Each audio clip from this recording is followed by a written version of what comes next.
ان کے اندر فرقے بے شمار ہیں.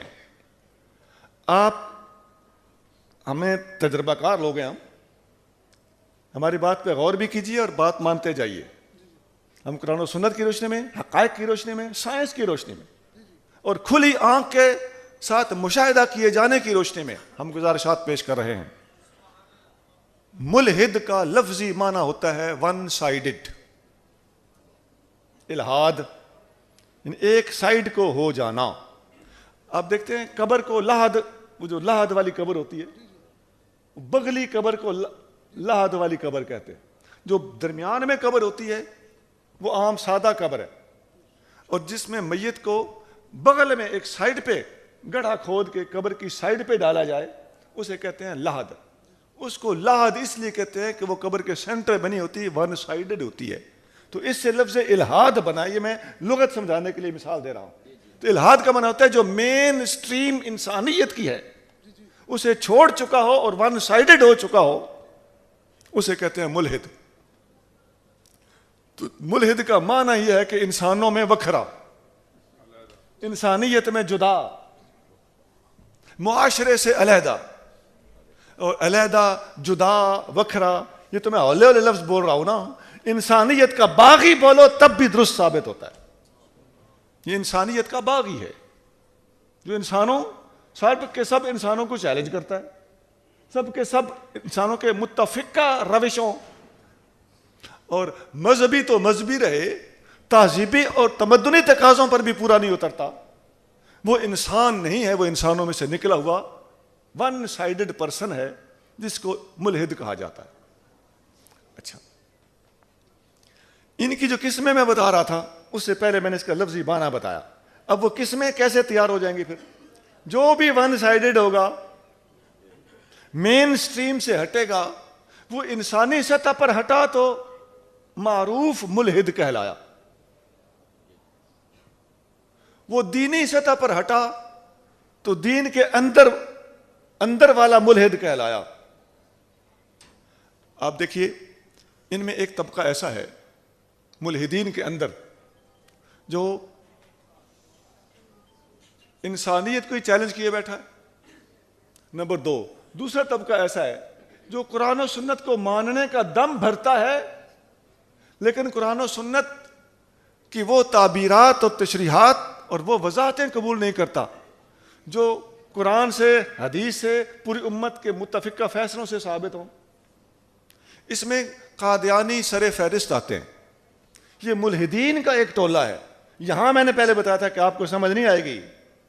ہمارے بعض علماء نے، آپ نے پرانے علماء کو یا مرزا قدنی کے وقت یا اس کے فوراً بعد والے علماء کو آپ پڑھ کے دیکھیں، بار بار لکھتے ہیں یہ ملحد یوں کرتا ہے، یہ ملحد یوں کہتا ہے، اس ملحد کی یہ کا طریقہ تحقیق ہے. وہ ملحد ملحد ملحد کیوں لکھتے ہیں؟ وہ اس لیے لکھتے ہیں کہ اس نے تحقیق کے وہ اصول اور قواعد اور ضوابط اور شریعت کو سمجھنے کے اصول چھوڑ رکھے ہیں جو ہمیں اللہ اور اللہ کے رسول نے عطا فرمائے تھے. نام لیتا ہے قرآن و سنت کا اور طریقہ اختیار کیا ہوا ہے ملحدین کا. اس لیے نبی کریم صلی اللہ علیہ وآلہ وسلم آتے ہیں یہدم الاسلام ذلت العالم، عالم کا پھسل جانا اسلام کو تباہ کر دیتا ہے.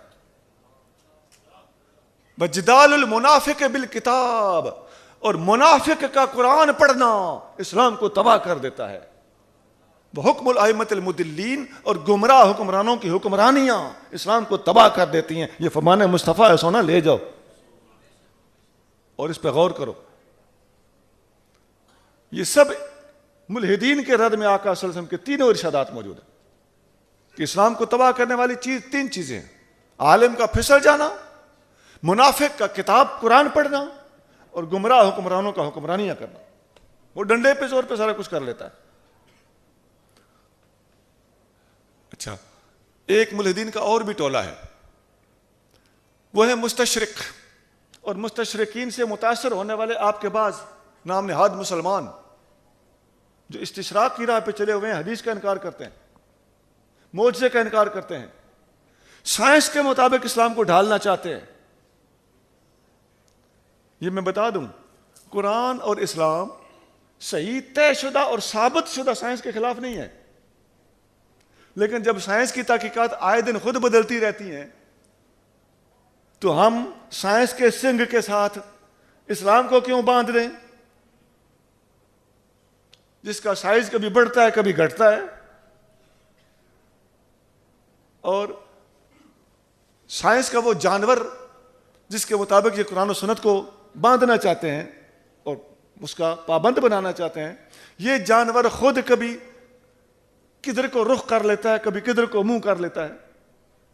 آپ دیکھتے نہیں روز جدید تحقیق کے لفظ کے نام پر، صرف سادہ سی بات ہے کہ ہر آدمی جانتا ہے کہ ڈاکٹری تحقیقات ہی بدلتی رہتی ہیں۔ یہ ڈاکٹر ہمارے بھائی ہیں، یہ ایک الگ بحث ہے، لیکن سائنس کے حوالے سے بات کر رہا ہوں کہ سائنسی طور پر تو سائنس کی تحقیقات آئے روز بدلتی رہتی ہیں، ہم اسلام کو ان کا پابند کیوں بنائیں؟ اور یہ بھی بتا دیں کہ قرآن کوئی سائنس کی کتاب نہیں ہے، قرآن شریعت کی کتاب ہے۔ سائنسی بات کو ضمناً بحث میں آ جائے تو آ جائے۔ اب سائنس کی ہر جزی ہم قرآن سے ثابت کریں یا ہم پر کوئی ڈیمانڈ کرے کہ یہ تم قرآن سے ثابت کرو کہ الیکٹران کیا ہوتا ہے، تو اس کا سوال ہی بے جا ہے۔ ہر کتاب کا اپنا ایک موضوع ہوتا ہے، ضمناً کسی بحث میں یا کسی چیز کی طرف قرآن اشارہ کر دے، قرآن کی عظمت ہے۔ تو یہ ملحدین کے مختلف ٹولے ہیں۔ دوسرا ٹولہ میں نے بتایا، تیسرا، کہ ملحدین، قادیانی اور مستشرقین، یہ سارے کے سارے مین سٹریم سے اپنی اپنی سطح پر تھڑکے ہوئے ہلے جلے ہوئے لوگ ہیں۔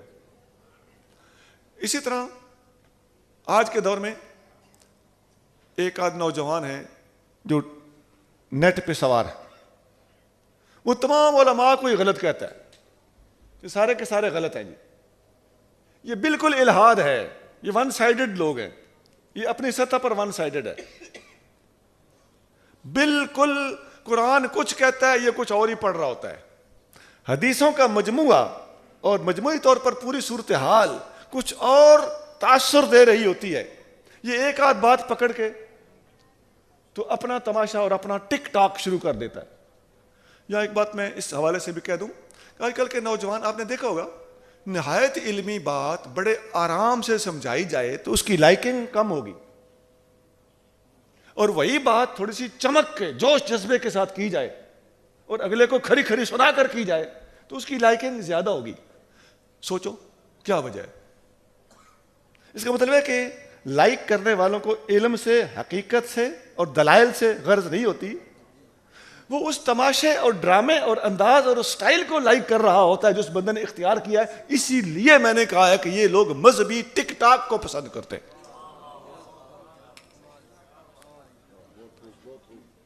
خدا کے لیے بچ جاؤ اس بیماری سے۔ آپ دیکھتے ہیں نیٹ پہ جو کچی باتیں ہوتی ہیں لیکن ان میں جذباتیت ہوتی ہے، لوگ زیادہ لائک کرتے ہیں۔ اس وجہ سے آپ کو لوگوں نے ٹھیک ٹھاک بے وقوف بنایا ہے۔ میں پاکستان کے اندر چلنے والی ایک تاریخ کو اچھی طرح جانتا ہوں، آپ بھی جانتے ہیں، میرا انداز نہیں ہے نام لینے کا۔ عزیزان گرامی، نبی کریم رؤوف الرحیم صلی اللہ علیہ وسلم کی محبت ہمارے ایمان کا بہت بنیادی حصہ ہے کہ نہیں ہے؟ ہے۔ آقا کریم صلی اللہ علیہ وسلم کی محبت کے جذبات کو جو مسلمانوں کے اندر موجود ہیں، بعض لوگوں نے تاریخی سطح پہ استعمال کیا اور بعد میں جا کر امت مسلمہ کے ایک بہت بڑے گروہ کو اس کھڈے میں جا کے پھینکا جو بالکل الہاد تھا۔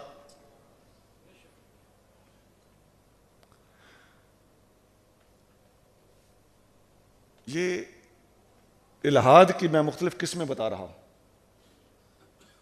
تو ایسے نوجوان جو نیٹ پہ سوار ہیں، ان کی باتیں اتنی کچی ہوتی ہیں، اتنی غلط ہوتی ہیں کہ اخلاقیات سے بھی گری ہوئی باتیں ہوتی ہیں۔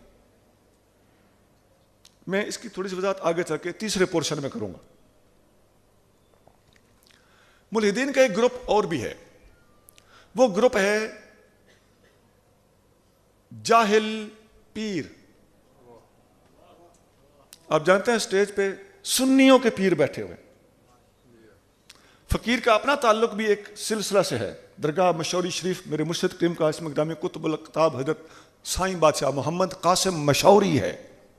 محمد قاسم مشوری ان کی قوم ہے، قدس سر العزیز۔ میں ان کا غلام ہوں۔ یہ میں نے اس لیے بتایا ہے کہ ہم خود صاحب طریقت ہیں، لیکن میں ان کی بات کر رہا ہوں جو الہاد کی طرف جانے والے جاہل پیر ہیں، جو علم سے روکتے ہیں، علم خود نہیں پڑھتے, مریدوں کو کتاب پھرولنے نہیں دیتے, پٹیاں یہ پڑھاتے ہیں کہ جو میں کہوں بس وہ بات ختم, کتاب دے نیڑے نہ جانا. یہ باتیں اس لیے کرتے ہیں کہ جو میں کہوں وہ پروان چڑھ سکے, کہیں کتاب پڑھ کے مجھے آ کے مسئلہ نہ پوچھ لے, بابا جی تساں اینج آکھیا تے قرآن تے اینج آندا ہے. ایسے پیروں کو کھڑے کھڑے 3 طلاقیں دے کر کامل اولیاء کے ہاتھ میں جا کر ہاتھ دیجئے اور بیعت ہو جائیے. میں پوری امت مسلمہ کو آگاہ کر رہا ہوں, جاہل پیر, علم سے روکنے والا پیر اور بد عقیدہ پیر, اس کی بیعت توڑ دینا مسلمان پر واجب ہے.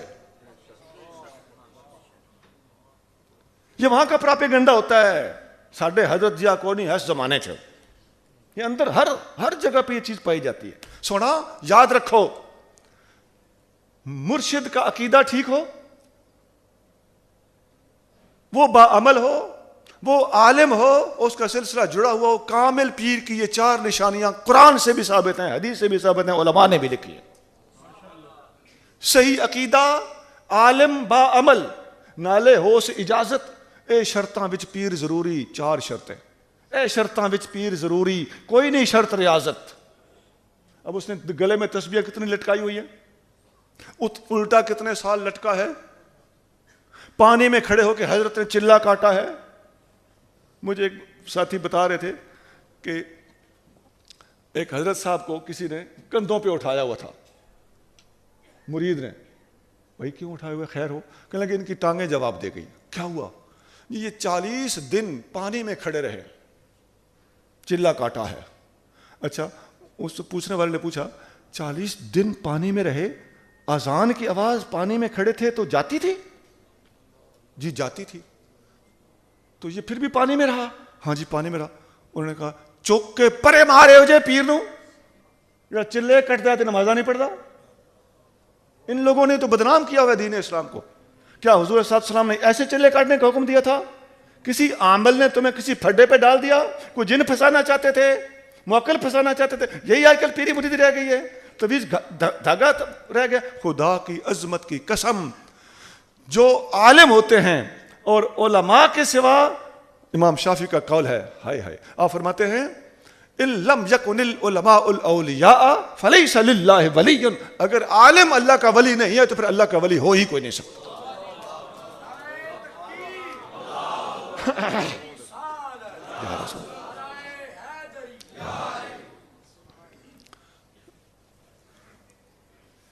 اس قسم کے مقامی پراپیگنڈے اور کمپنی کی مشہوریوں نے لوگوں کا دماغ خراب کیا ہوا. پتہ بھی چل رہا ہے کہ پیر کا بیڑا بڑھ چکا ہے, اس کے باوجود وہ اندر کا پراپیگنڈا اتنا تگڑا ہے اور اپنے ساتھیوں کا اتنا خوف ہے کہ وہاں سے کلمہ حق بولنے کی جرات کسی میں نہیں ہے. عزیزان گرامی, میں دوبارہ یہ بات للکار کے کہہ رہا ہوں,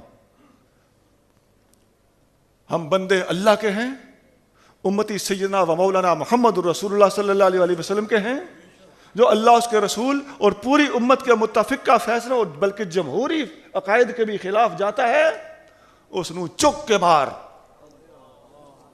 توڑ دے بیعت ایسے پیر کی, جرت کر. سنیت کے اندر بہت بڑا گن ہے جو اس قسم کے لوگ داخل ہو چکے ہیں.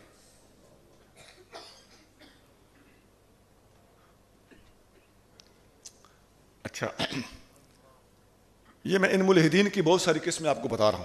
ملحدین کی ایک اور قسم بھی ہے, جاہل پیروں کے ساتھ اگلی قسم سنیے. وہ قسم ہے روافض کی. رافضی یہ دراصل نبی کریم صلی اللہ علیہ وآلہ وسلم کے دین کے خلاف کھڑا ہونے والا ایک مستقل ٹولہ ہے. آپ لوگ سمجھتے ہیں کہ یہ صحابہ کے مخالف ہیں, نہیں سنا. ان کی آپ باتوں پہ غور کریں. جو شانیں تم نے حضور کی آج تک بیان کی, انہوں نے وہ ساری کی ساری باتیں اہل بیت کے اندر ثابت کرنا شروع کی ہوئی ہیں. عبادت اصلیہ کے حوالے سے یا دلیل سے ہم نے جو کچھ کیا, انہوں نے وہ سارے کا سارا آگے ڈرفٹ کیا ہوا ہے, شفٹ کیا ہوا ہے.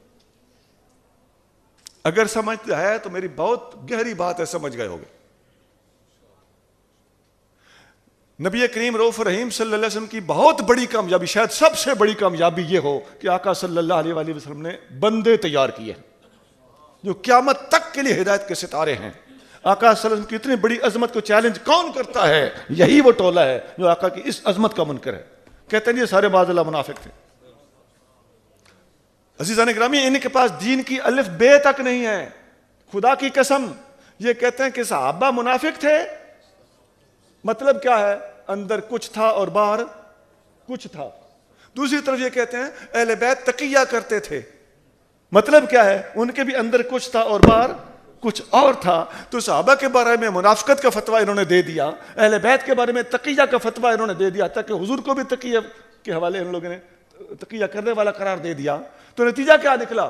نہ دین صحابہ سے ان کو ملا، نہ دین اہل بیت سے ان کو ملا. صحابہ اور اہل بیت سب کا ہتھ بدہ اگر غلام ہے، سب کو نہ منافق مانتا ہے نہ تقیہ باز مانتا ہے، تو وہ صرف سنی ہے.